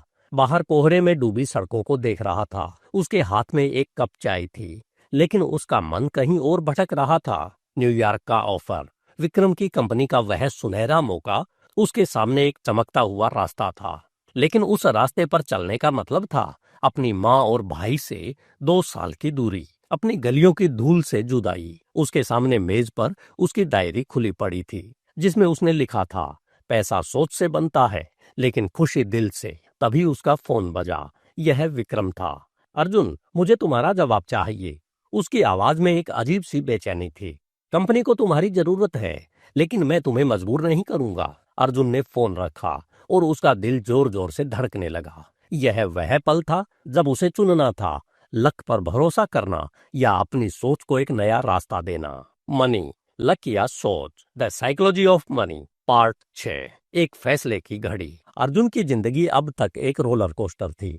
दिल्ली की तंग गलियों से शुरू हुआ उसका सफर उसे विक्रम की चमचमाती दुनिया तक ले गया था। लॉन्च की सक्सेस ने उसे एक नई पहचान दी थी, और अब न्यूयॉर्क का ऑफर उसकी जिंदगी को एक नया मोड़ देने वाला था। वह रात रात भर सोचता। न्यूयॉर्क में वह दुनिया की सबसे बड़ी मार्केट्स में काम करेगा, बड़े बड़े लोगों से मिलेगा, और शायद वहां वह अपनी माँ के लिए और भी बड़ा सपना पूरा कर सके। लेकिन हर बार जब वह न्यूयॉर्क के सपने में खोता, उसकी माँ की आवाज उसे वापस खींच लेती। सपने वही सच्चे हैं जो तुम्हारे अंदर से खुशी दे, माँ ने कहा था। अर्जुन को लगता था कि वह 2 रास्तों के बीच फंस गया है। एक रास्ता जो उसे पैसों की ऊंचाइयों तक ले जा सकता था, और दूसरा जो उसे उसके परिवार और उसकी जड़ों के करीब रखता। उसने रवि से बात की। रवि, जो अब भी बाजार में अपनी छोटी सी दुकान चलाता था, उसने हंसते हुए कहा, भाई, तू तो अब हमसे बहुत आगे निकल गया। न्यूयॉर्क चला जा, वहां तेरा नाम होगा। लेकिन अर्जुन को रवि की बात अधूरी लगी। वह जानता था कि नाम और पैसा ही सब कुछ नहीं है। उसे कुछ और चाहिए था। शायद वह खुशी जो उसने अपनी पहली कमाई के दिन अपनी माँ की मुस्कान में देखी थी। द साइकोलॉजी ऑफ मनी में मार्गिन हाउसेल एक गहरी बात कहते हैं, सक्सेस की कोई एक परिभाषा नहीं होती। हर इंसान के लिए सक्सेस का मतलब अलग है, और यह मतलब हमारी सोच और हमारे मूल्यों से बनता है। किताब में एक उदाहरण है, 2 दोस्त, एक ने अपनी जिंदगी कारपोरेट की ऊंचाइयों में बिताई और करोड़ों कमाए, लेकिन वह अकेला और उदास रहा। दूसरा दोस्त एक छोटे से शहर में एक साधारण जिंदगी जीता था, लेकिन उसका परिवार और दोस्त उसकी ताकत थे। दोनों में से कौन ज्यादा सक्सेसफुल था? यह सवाल हर इंसान को खुद से पूछना पड़ता है। अर्जुन के लिए यह सवाल अब जिंदगी का सबसे बड़ा सवाल बन गया था। क्या सक्सेस का मतलब न्यूयॉर्क में एक बड़ा ऑफिस था, या अपनी माँ के साथ हर शाम चाय पीते हुए हंसना? वह बार बार अपनी डायरी के पन्ने पलटता, जिसमें उसने अपनी जिंदगी के हर बड़े फैसले नोट किए थे। उसे याद आया कि उसने हमेशा अपनी सोच को लक से ज्यादा तवज्जो दी थी। लेकिन क्या वह अब अपनी सोच को एक नया रास्ता दिखा सकता था? अर्जुन अभी अपने फैसले पर विचार ही कर रहा था कि एक नई मुसीबत सामने आ गई। राकेश, जिसे वह कॉफी शॉप में मिला था, ने फिर से हलचल मचाने शुरू कर दी। इस बार उसने एक ऑनलाइन ब्लॉग पोस्ट किया जिसमें उसने विक्रम की कंपनी पर गंभीर इल्जाम लगाए। उसने लिखा कि कंपनी कारीगरों का शोषण कर रही है और अर्जुन का लॉन्च सिर्फ एक दिखावा था। पोस्ट तेजी से वायरल हो गई और कुछ कारीगरों ने कंपनी के खिलाफ सवाल उठाने शुरू कर दिए। विक्रम ने तुरंत एक मीटिंग बुलाई। यह सिर्फ राकेश की साजिश नहीं है, उसने कहा, यह हमारी इमेज का सवाल है। अगर हमने कारीगरों का भरोसा खो दिया तो सारा बिजनेस डूब जाएगा। उसने अर्जुन की ओर देखा और कहा, तुमने यह प्रोजेक्ट शुरू किया था, अब इसे बचाना भी तुम्हारी जिम्मेदारी है। अर्जुन को यह जिम्मेदारी भारी लगी। वह अभी न्यूयॉर्क के फैसले से जूझ रहा था और अब यह नया संकट। उसने सोचा, क्या यह उसका लक था जो उसे बार बार आजमाने की कोशिश कर रहा था, या फिर उसकी सोच जो एक और टेस्ट दे रहा था। अर्जुन ने फैसला किया कि वह इस बार राकेश के इल्जामों को अनदेखा नहीं करेगा। उसने कारीगरों से मिलने का प्लान बनाया।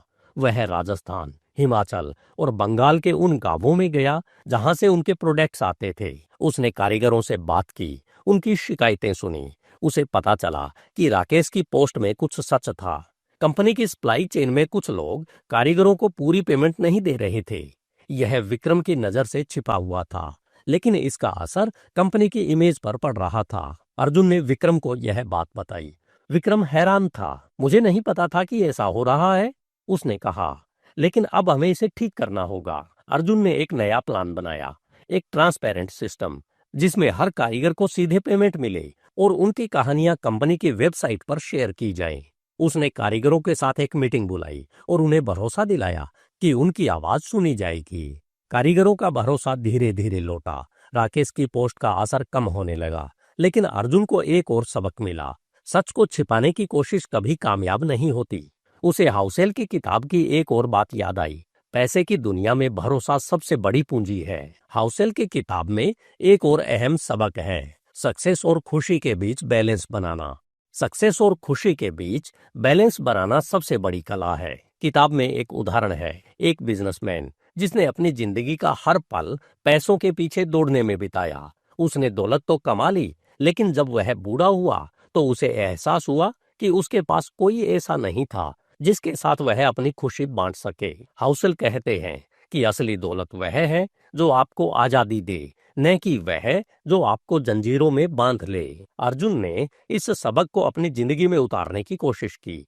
उसने न्यूयॉर्क के ऑफर पर दोबारा सोचना शुरू किया।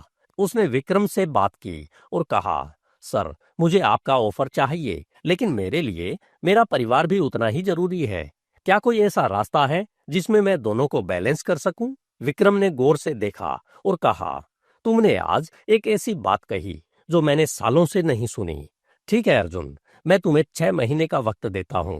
तुम न्यूयॉर्क जाओ, वहां की शुरुआत करो और फिर हम देखेंगे कि तुम्हें भारत वापस कैसे बुलाया जाए। अर्जुन को यह एक समझौता लगा, न पूरा हाँ न पूरा ना, लेकिन यह उसे एक मौका दे रहा था। न्यूयॉर्क जाने से पहले अर्जुन ने अपनी माँ और भाई के साथ एक शाम बिताई। उसने माँ को वादा किया कि वह हर हफ्ते फोन करेगा और राहुल को कहा कि वह उसकी पढ़ाई का पूरा ख्याल रखेगा। माँ की आंखें नम थी, लेकिन उनकी मुस्कान में गर्व था। तूने हमेशा मेहनत की बेटा, उन्होंने कहा। अब जा और दुनिया को दिखा कि तू क्या कर सकता है। अर्जुन अपनी पुरानी गलियों में आखिरी बार टहला। वह रामू चाचा के ठेले पर रुका। चाचा अब बूढ़े हो चुके थे, लेकिन उनकी मुस्कान वैसी ही थी। कहाँ जा रहा है बेटा? चाचा ने पूछा। अर्जुन ने मुस्कुराते हुए कहा, एक नई दुनिया देखने चाचा, लेकिन मैं वापस आऊंगा। चाचा ने हंसते हुए कहा, सिक्का तो फिर आएगा बेटा, बस उसे पकड़ने की सोच रखियो। अर्जुन न्यूयॉर्क पहुंचा। वहां की चमक दमक उसे हैरान कर रही थी। गगनचुंबी इमारतें, सड़कों पर भागती भीड़ और हर तरफ एक अजीब सी जल्दबाजी। विक्रम की नई ब्रांच अभी शुरुआती स्टेज में थी और अर्जुन को जमीन से सब कुछ शुरू करना था। उसने अपनी पुरानी सीखों को याद किया, छोटी जीतें, धैर्य और कहानियों की ताकत। पहले हफ्ते में ही उसे एहसास हुआ कि न्यूयॉर्क का मार्केट दिल्ली से बहुत अलग था। यहाँ लोग कहानियों से ज्यादा नंबर्स पर भरोसा करते थे। अर्जुन ने अपने प्लान को रिवाइज किया। उसने डेटा एनालिसिस पर फोकस किया, लेकिन कारीगरों की कहानियों को भी एक नया रूप दिया। इस बार डिजिटल कैंपेन के जरिए। न्यूयॉर्क में अर्जुन का पहला महीना बीत चुका था। वह धीरे धीरे वहां की रफ्तार में ढल रहा था, लेकिन उसका दिल अभी भी दिल्ली की गलियों में अटका था। तभी उसे एक अनजान ईमेल मिला। उसमें लिखा था, अर्जुन, तुम्हारी सक्सेस एक झूठ है, जल्दी ही सब सामने आएगा। यह राकेश था या कोई और? अर्जुन का मन फिर से बेचैन हो उठा। क्या उसकी जिंदगी में एक और तूफान आने वाला था? अर्जुन की कहानी अब एक नए देश में एक नई शुरुआत कर रही थी। उसने अपने दिल और दिमाग की जंग में एक बैलेंस ढूंढ लिया था। लेकिन क्या वह न्यूयॉर्क की चुनौतियों को पार कर पाएगा? और वह अनजान धमकी क्या थी? अगले पार्ट में देखिए कैसे अर्जुन का सामना एक ऐसे सच से होता है जो उसे पैसों की दुनिया का सबसे बड़ा सबक सिखाता है। धन्यवाद। HindiAudiobook.com। आपका दिन शुभ हो। न्यूयॉर्क की सर्द रातें अर्जुन के लिए एक नई चुनौती बन चुकी थी। वह अपने छोटे से अपार्टमेंट की खिड़की के पास खड़ा था। बाहर बर्फ की चादर में लिपटी सड़कों को देख रहा था। उसके लैपटॉप की स्क्रीन पर अभी भी वही अनजान ईमेल खुला था। अर्जुन, तुम्हारी सक्सेस एक झूठ है, जल्दी ही सब सामने आएगा। उसका दिल जोर जोर से धड़क रहा था। यह राकेश की साजिश थी या कोई और नया दुश्मन? तभी उसका फोन बजा। स्क्रीन पर उसकी माँ का नाम चमक रहा था। बेटा, तू ठीक है न? उनकी आवाज में चिंता थी। अर्जुन ने हल्के से मुस्कुराते हुए कहा, हाँ माँ, सब ठीक है। लेकिन वह जानता था कि सब ठीक नहीं था। न्यूयॉर्क की चमक दमक के पीछे एक तूफान तैयार हो रहा था और इस बार वह अकेला था। क्या यह उसका लक था जो उसे फिर से आजमा रहा था, या उसकी सोच का एक आखिरी इम्तिहान था? मनी, लक या सोच, the psychology of money, part 7, success की कीमत। अर्जुन को न्यूयॉर्क आए अब 2 महीने बीत चुके थे। विक्रम की नई ब्रांच धीरे धीरे जम रही थी। अर्जुन ने अपने दिल्ली वाले फार्मूले को न्यूयॉर्क की मार्केट के हिसाब से ढाला था। उसने कारीगरों की कहानियों को डिजिटल कैंपेन में बदला और डेटा एनालिसिस के साथ हर कदम को सावधानी से उठाया।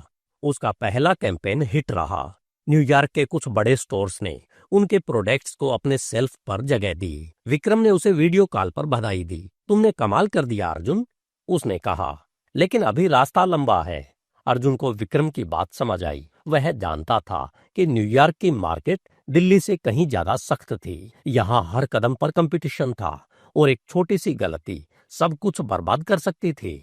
लेकिन न्यूयॉर्क की रफ्तार ने अर्जुन को भी बदल दिया था। वह अब पहले से ज्यादा तेज और ज्यादा सतर्क था। उसने नई चीजें सीखी, डिजिटल मार्केटिंग, कस्टमर बिहेवियर और ग्लोबल सप्लाई चेन। लेकिन इस चक्कर में वह अपनी जड़ों से दूर होता जा रहा था। उसकी माँ से बात अब हफ्ते में एक बार होती थी और राहुल से सिर्फ मैसेज पर। उसे लगता था कि वह एक ऐसी दौड़ में शामिल हो गया है जहां रुकने का मतलब हारना है। द साइकोलॉजी ऑफ मनी में मॉर्गन हाउसेल एक गहरी बात कहते हैं, सक्सेस एक जाल हो सकती है। जब आप जीतते हैं तो आपको लगता है कि आप अजेय हैं, लेकिन यही वह पल होता है जब आप सबसे कमजोर होते हैं। किताब में एक उदाहरण है, एक टेक स्टार्टअप का फाउंडर जिसने अपनी कंपनी को रातों रात हिट बना दिया। लेकिन उसकी सक्सेस ने उसे इतना कॉन्फिडेंट बना दिया कि उसने गलत इन्वेस्टमेंट किए और आखिरकार उसकी कंपनी डूब गई। हाउसेल कहते हैं कि सक्सेस का असली टेस्ट यह है कि आप उसे कितना संभाल सकते हैं। अर्जुन को यह बात तब समझ आई जब वह न्यूयॉर्क में अपने पहले बड़े क्लाइंट्स के साथ डील कर रहा था। यह एक मल्टीनेशनल रिटेल चेन थी जो उनके प्रोडक्ट्स को अपने सारे स्टोर्स में लॉन्च करना चाहती थी। डील की रकम इतनी बड़ी थी कि अर्जुन को अपने कानों पर यकीन नहीं हुआ।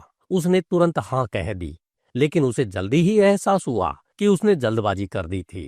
क्लाइंट ने कुछ ऐसी शर्तें रखी जो कारीगरों के लिए मुश्किल थी, जैसे कि कम कीमत पर ज्यादा प्रोडक्शन। अर्जुन ने विक्रम से बात की, लेकिन विक्रम ने साफ कहा, यह तुम्हारा कॉल है अर्जुन, लेकिन याद रखो हमारा मिशन कारीगरों को सपोर्ट करना है, न कि उनका शोषण करना। अर्जुन के सामने एक जटिल सवाल था, क्या वह इस डील को छोड़ दे या किसी तरह बैलेंस बनाए। उसी रात अर्जुन ने उस अनजान ईमेल का जवाब देने का फैसला किया। उसने लिखा, आप कौन हैं और आप क्या चाहते हैं?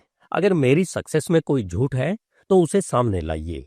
कुछ घंटों बाद उसे जवाब मिला। यह राकेश नहीं था, बल्कि विक्रम की कंपनी का एक पुराना पार्टनर था जिसका नाम था सनी मेहता। सनी ने लिखा कि वह कंपनी की कुछ पुरानी गलतियों को उजागर करना चाहता है और अर्जुन की सक्सेस उसकी योजनाओं में रुकावट बन रही थी। अर्जुन ने सनी से मिलने का फैसला किया। वह न्यूयॉर्क के एक पुराने बार में सनी से मिला। सनी एक मझोले कद का आदमी था जिसके चेहरे पर एक कड़वाहट साफ दिखती थी। उसने बताया कि कई साल पहले विक्रम ने उसे कंपनी से बाहर कर दिया था क्योंकि उसने कुछ जोखिम भरे इन्वेस्टमेंट्स किए थे। विक्रम ने उसे धोखा दिया, सनी ने कहा, और अब तुम उसकी कठपुतली बन रहे हो। अर्जुन ने शांति से सुना। उसे सनी की बातों में कुछ सच लगा, लेकिन कुछ झूठ भी। उसने कहा, सनी जी, अगर आपके पास कोई सबूत है तो उसे सामने लाइए, लेकिन मुझे बेवजह धमकाने से कुछ नहीं होगा। सनी ने हल्के से मुस्कुराते हुए कहा, सबूत तो आएंगे अर्जुन, बस वक्त का इंतजार करो। सनी से मिलने के बाद अर्जुन का मन और भारी हो गया। उसे लगने लगा था कि वह एक ऐसी जंग में फंस गया है जिसका कोई अंत नहीं। वह अपने अपार्टमेंट लौटा और अपनी माँ को फोन किया। माँ, मुझे समझ नहीं आ रहा कि मैं सही कर रहा हूँ या गलत, उसने कहा। उसकी आवाज में एक अजीब सी कमजोरी थी। माँ ने चुपचाप सुना और फिर कहा, बेटा, जब तुम्हें रास्ता न दिखे तो अपने दिल की सुनो। तूने हमेशा सच का साथ दिया है, अब भी वही कर। माँ की बात ने अर्जुन को एक नई ताकत दी। उसने फैसला किया कि वह सनी के इल्जाम का सच ढूंढेगा और साथ ही उस डील को भी रिव्यू करेगा। हाउसेल के किताब में एक और अहम सबक है, पैसों की असली ताकत आपको आजादी देती है, न कि जंजीरें। किताब में एक उदाहरण है, एक मिडिल क्लास फैमिली जिसने अपनी जिंदगी सादगी से जी। उन्होंने कभी बड़ा घर या महंगी कार नहीं खरीदी, लेकिन उनकी बचत ने उन्हें यह आजादी दी कि वे अपनी मर्जी से जी सकें। हाउसेल कहते हैं कि पैसों का असली मतलब है अपनी जिंदगी पर पूरा कंट्रोल। अर्जुन ने इस सबक को अपनी जिंदगी में उतारने की कोशिश की। उसने उस बड़े क्लाइंट्स की डील पर दोबारा विचार किया। उसने क्लाइंट से बात की और नई शर्तें रखी, कारीगरों को फेयर पेमेंट और ज्यादा वक्त। क्लाइंट ने पहले तो मना किया, लेकिन अर्जुन की जिद और डेटा बेस्ड प्रपोजल ने उन्हें मना लिया। डील छोटी हो गई, लेकिन अर्जुन को सुकून था कि उसने सही रास्ता चुना। सनी के इल्जामों की जांच के लिए अर्जुन ने विक्रम से बात की। उसने सनी के बारे में सब कुछ बताया। विक्रम ने पहली बार खुलकर अपनी बात रखी। सनी मेरा दोस्त था, उसने कहा, लेकिन उसका लालच उसे गलत रास्ते पर ले गया। मैंने उसे बचाने की कोशिश की, लेकिन वह नहीं माना। विक्रम ने अर्जुन को कुछ पुराने डॉक्यूमेंट्स दिखाए जिनमें साफ था कि सनी ने कंपनी के फंड्स का गलत इस्तेमाल किया था। अर्जुन ने सनी को दोबारा ईमेल किया और कहा कि अगर वह सच सामने लाना चाहता है तो उसे सबूतों के साथ आना होगा। सनी ने जवाब में एक और धमकी भेजी, लेकिन इस बार अर्जुन डरा नहीं। उसने एक प्रेस रिलीज तैयार की जिसमें कंपनी ने अपनी ट्रांसपेरेंसी और कारीगरों के प्रति अपनी कमिटमेंट को हाईलाइट किया। प्रेस रिलीज ने सनी के इल्जामों का असर कम कर दिया और कंपनी की इमेज फिर से मजबूत हो गई। लेकिन इस सब के बीच अर्जुन को एक और झटका लगा। उसे खबर मिली कि उसकी मां की तबीयत खराब है। राहुल ने फोन पर बताया कि मां को हॉस्पिटल में भर्ती करना पड़ा है। अर्जुन का दिल बैठ गया। वह तुरंत न्यूयॉर्क से दिल्ली के लिए फ्लाइट बुक करने लगा। लेकिन तभी विक्रम का कॉल आया। अर्जुन, मुझे पता है कि तुम्हारा मन परेशान है, उसने कहा, लेकिन अगले हफ्ते हमारा एक बड़ा कैंपेन लॉन्च है। अगर तुम अब गए तो सारा प्लान बिगड़ जाएगा।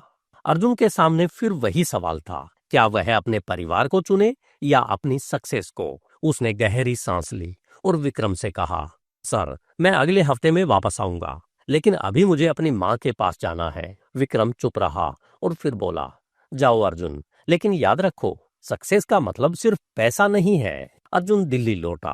हॉस्पिटल में अपनी माँ को देखकर उसकी आंखें नम हो गई। माँ ने कमजोर आवाज में कहा, तू आ गया बेटा, अब मुझे चिंता नहीं। अर्जुन ने माँ का हाथ थाम लिया और वादा किया कि वह अब उन्हें कभी अकेला नहीं छोड़ेगा। उस रात हॉस्पिटल के कॉरिडोर में बैठे हुए अर्जुन ने अपनी डायरी में लिखा, पैसा लक से नहीं, सोच से बनता है, लेकिन असली दौलत वह है जो तुम्हारे दिल को सुकून दे। अर्जुन की जिंदगी अब एक नाजुक मोड़ पर थी। उसने न्यूयॉर्क में अपनी जगह बना ली थी, लेकिन उसका दिल दिल्ली में अटका था। क्या वह वापस न्यूयॉर्क जाएगा या अपनी माँ के लिए सब कुछ छोड़ देगा? और सनी की धमकी का क्या होगा? क्या वह फिर से कोई नया खेल खेलेगा? अगले पार्ट में देखिए कैसे अर्जुन अपनी जिंदगी का सबसे बड़ा फैसला लेता है और कैसे वह लक और सोच के बीच का जवाब ढूंढ लेता है। अर्जुन की कहानी अब अपने चरम पर पहुंच रही थी। उसने सक्सेस की कीमत को समझ लिया था, लेकिन क्या वह उस कीमत को चुकाने को तैयार था? अगला और आखिरी पार्ट इस सवाल का जवाब देगा। क्या पैसा लक से आता है या सोच से? धन्यवाद। HindiAudiobook.com। आपका दिन शुभ हो। दिल्ली की गलियां फिर से कोहरे की चादर में लिपटी थी। अर्जुन हॉस्पिटल के बाहर एक बेंच पर बैठा था। उसके हाथ में एक पुराना सिक्का था, वही सिक्का जो उसने रामू काका से उस दिन लिया था जब उसकी कहानी शुरू हुई थी। वह सिक्के को उंगलियों में घुमा रहा था और उसका मन एक सवाल से जूझ रहा था, क्या यह सब लक था या उसकी सोच की जीत? उसके फोन पर एक अनजान नंबर से मैसेज आया, अर्जुन तुम जीत गए, लेकिन यह अंत नहीं है। यह सनी था या कोई और? अर्जुन ने फोन को जेब में डाला और गहरी सांस ली। उसकी मां अब ठीक थी, लेकिन न्यूयॉर्क का कैंपेन अभी भी उसका इंतजार कर रहा था। यह वह पल था जब उसे अपनी जिंदगी का सबसे बड़ा फैसला लेना था। क्या वह वापस उस चमक दमक की दुनिया में जाएगा या अपनी गलियों की धूल को गले लगाएगा? मनी, लक या सोच, the psychology of money, part 8, आखिरी सिक्का। अर्जुन दिल्ली लौटने के बाद से अपनी मां के पास था। हॉस्पिटल के उस छोटे से कमरे में जहां मां का बेड था, उसने वहां कई रातें बिताई। मां की तबीयत अब सुधर रही थी और उसकी मुस्कान अर्जुन की सारी थकान मिटा देती थी। बेटा, तूने मुझे जिंदगी दी, मां ने एक दिन कहा। अर्जुन ने हल्के से हंसते हुए जवाब दिया, नहीं मां, तुमने मुझे जिंदगी दी। लेकिन न्यूयॉर्क का कैंपेन अभी भी उसके सिर पर मंडरा रहा था। विक्रम ने उसे 1 हफ्ते का वक्त दिया था और वह वक्त अब खत्म होने को था। अर्जुन को फैसला करना था, क्या वह वापस न्यूयॉर्क जाएगा और वहां की शुरुआत को पूरा करेगा या अपनी माँ और भाई के साथ यहीं रहेगा। उसका मन बार बार उस सिक्के की ओर जाता था जो वह अपनी जेब में रखता था। लक या सोच, वह खुद से पूछता। द साइकोलॉजी ऑफ मनी में मार्गन हाउसेल का आखिरी सबक है, पैसों की दुनिया में कोई एक सही जवाब नहीं होता। हर इंसान अपनी कहानी खुद बनाता है और यह कहानी उसकी सोच, उसके मूल्यों और उसके फैसलों से बनती है। किताब में एक उदाहरण है, 2 भाई जिन्हें एक जैसी परवरिश मिली। एक ने पैसे के पीछे अपनी जिंदगी दौड़ाई और अमीर बना, लेकिन उसका दिल खाली रहा। दूसरा भाई एक साधारण जिंदगी जीता था, लेकिन उसकी खुशी उसकी सबसे बड़ी दौलत थी। हाउसेल कहते हैं कि सक्सेस का मतलब वही है जो आप उसे समझते हैं। अर्जुन के लिए यह सबक अब उसकी जिंदगी का हिस्सा बन चुका था। उसने अपनी जिंदगी में लक और सोच दोनों को देखा था। उसकी पहली कमाई, विक्रम से मुलाकात, लॉन्च की सक्सेस और न्यूयॉर्क का मौका, क्या यह सब लक था? लेकिन उसकी मेहनत, उसका धैर्य और उसकी हिम्मत, यह तो उसकी सोच थी। उसने समझ लिया था कि लक और सोच एक दूसरे के बिना अधूरे हैं। लक आपको मौका देता है, लेकिन सोच उसे पकड़ती है। उस अनजाने मैसेज ने अर्जुन को फिर से सतर्क कर दिया था। उसने सनी से संपर्क करने की कोशिश की, लेकिन सनी का कोई जवाब नहीं आया। अर्जुन ने विक्रम को यह बात बताई। विक्रम ने कहा, सनी अब हार चुका है अर्जुन, उसका शोर खामोश हो गया है, लेकिन तुम्हें अब अपने रास्ते पर फोकस करना होगा। अर्जुन को यकीन नहीं था। उसने न्यूयॉर्क में अपनी टीम से बात की और पता लगाया कि सनी ने कुछ लोकल मीडिया हाउसेस को कंपनी के खिलाफ स्टोरी प्लांट करने की कोशिश की थी, लेकिन अर्जुन के ट्रांसपेरेंट कैंपेन और कारीगरों की कहानियों ने उसकी सारी कोशिशें नाकाम कर दी थी। सनी का आखिरी खेल भी खत्म हो चुका था, लेकिन इस बार अर्जुन ने कुछ अलग किया। उसने सनी को एक ईमेल लिखा। उसमें उसने कहा, सनी जी, मैं आपकी नाराजगी समझता हूँ, लेकिन जिंदगी में आगे बढ़ने का एक ही रास्ता है, अपनी गलतियों से सीखना। अगर आप चाहें तो मैं आपके लिए कंपनी में कोई रास्ता ढूंढ सकता हूँ। सनी ने जवाब नहीं दिया, लेकिन अर्जुन को सुकून था कि उसने नफरत को माफ करने की कोशिश की थी। हॉस्पिटल से मां के डिस्चार्ज होने के बाद अर्जुन ने अपने परिवार के साथ एक खास शाम बिताई। उसने राहुल को गले लगाया और कहा, तू अब बड़ा हो रहा है, माँ का ख्याल रखना। राहुल ने हंसते हुए कहा, भैया तू न्यूयॉर्क जा रहा है ना, वहां से मेरे लिए एक कूल टी शर्ट लाना। अर्जुन हंस पड़ा, लेकिन उसका मन भारी था। उसने विक्रम को फोन किया और कहा, सर, मैंने फैसला कर लिया है। विक्रम ने चुपचाप सुना। अर्जुन ने कहा, मैं न्यूयॉर्क वापस नहीं जाऊंगा, लेकिन मैं आपकी कंपनी के लिए काम करना चाहता हूँ। यहाँ से, दिल्ली से, मैं चाहता हूँ कि हमारा मिशन और बड़ा हो और मैं इसे अपनी गलियों से शुरू करना चाहता हूँ। विक्रम थोड़ा हैरान हुआ, लेकिन फिर बोला, तुमने मुझे गलत साबित कर दिया अर्जुन। मैंने सोचा था कि तुम न्यूयॉर्क की चमक चुनोगे, लेकिन तुमने अपनी जड़ें चुनी। ठीक है, हम दिल्ली से नई शुरुआत करेंगे। अर्जुन का यह फैसला आसान नहीं था। उसने न्यूयॉर्क की चमक दमक को ठुकरा दिया था, लेकिन उसे यकीन था कि उसकी सोच उसे और बड़े मौके देगी। उसने सोचा, अगर वह दिल्ली की गलियों में एक स्टॉल से शुरू कर सकता है तो वह यहीं से दुनिया को जीत सकता है। अर्जुन ने विक्रम की कंपनी में एक नया प्रोजेक्ट शुरू किया, एक ऐसा प्लेटफॉर्म जो भारत के हर छोटे कारीगर को ग्लोबल मार्केट से जोड़ेगा। उसने अपनी पुरानी सीखों में इसको डाला, कहानियों की ताकत, डेटा का बैलेंस और सबसे जरूरी भरोसा। उसने रवि को अपने साथ लिया और साथ में उन्होंने दिल्ली के बाजारों से शुरुआत की। उसका प्रोजेक्ट धीरे धीरे रंग लाने लगा। कारीगरों को अब पहले से ज्यादा कमाई होने लगी थी और उनकी कहानियां दुनिया भर में पहुंच रही थी। अर्जुन की मां ने एक दिन उससे कहा, बेटा, तूने सिर्फ पैसा नहीं कमाया, तूने लोगों के दिल जीते हैं। अर्जुन की आंखें नम हो गई। उसे रामू चाचा की बात याद आई। सिक्का तो कई बार आता है बेटा, लेकिन सवाल ये है, क्या तू उसे पकड़ने की सोच रखता है? एक दिन अर्जुन अपनी पुरानी गली में टहल रहा था। वह रामू चाचा के ठेले पर रुका। चाचा अब बहुत कमजोर हो चुके थे, लेकिन उनकी आंखों की चमक वही थी। क्या हुआ बेटा, सिक्का मिल गया? चाचा ने पूछा। अर्जुन ने हंसते हुए अपनी जेब से वही पुराना सिक्का निकाला और चाचा को थमा दिया। हाँ चाचा, मिल गया, लेकिन अब मुझे पता है, सिक्का लक से नहीं, सोच से मिलता है। चाचा ने सिक्के को गौर से देखा और बोले, यह सिक्का तो मेरा था, लेकिन अब यह तेरा है। रख ले बेटा, यह तुझे हमेशा याद दिलाएगा कि तूने क्या चुना। अर्जुन ने सिक्के को वापस अपनी जेब में डाला और मन ही मन मुस्कुराया। अर्जुन की कहानी अब एक जवाब बन चुकी थी। उसने पैसों की दुनिया में अपनी जगह बनाई, लेकिन अपनी जड़ों को कभी नहीं छोड़ा। उसने समझ लिया था कि लक और सोच एक दूसरे के पूरक है। लक आपको दरवाजा दिखाता है, लेकिन सोच उसे खोलती है। उसने अपनी माँ की मुस्कान को अपनी सबसे बड़ी दौलत बनाया और अपने भाई के लिए एक बेहतर भविष्य। उसने अपनी डायरी के आखिरी पन्ने पर लिखा, पैसा लक से आ सकता है, लेकिन रहता वही है जो सोच से बनता है, और असली दौलत वह है जो तुम्हारे दिल को सुकून दे।